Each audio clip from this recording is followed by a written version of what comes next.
Hambankan jempolek lagi, Wak. Jadi kita sudah sampai di rumah yang pertama, Wak.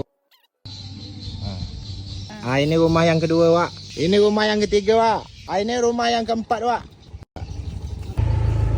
Payah, Wak, Mbak Honda kalau lagi rekam HP ni. Ada tercampak ke laut aku ni, kau. Ini rumah yang kelima, Wak. Rumah yang keenam.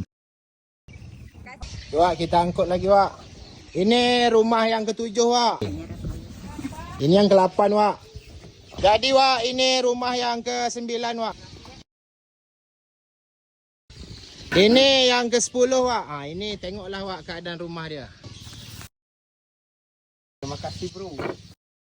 Ini rumah yang ke-11, Wak. Ini yang ke-12, Wak. Udah wangi, Wak. Walaupun tua tetap wangi dia, Wak. Hambankan bumbu-bumbunya. Hambankan kuah. Hambankan udang. Hambankan sayur pakis. Hambankan mecin. Hambankan garam. Hambankan daun kunyit. Hambankan tepung sagu. Inilah yang buat kental dia tu, Wak.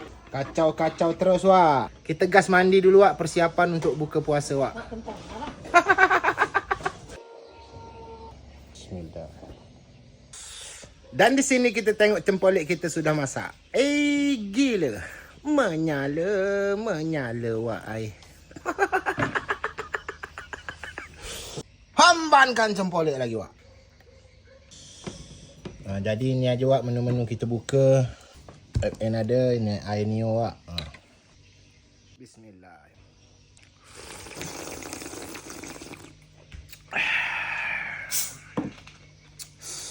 Gila, Wak. Menyala, Wak.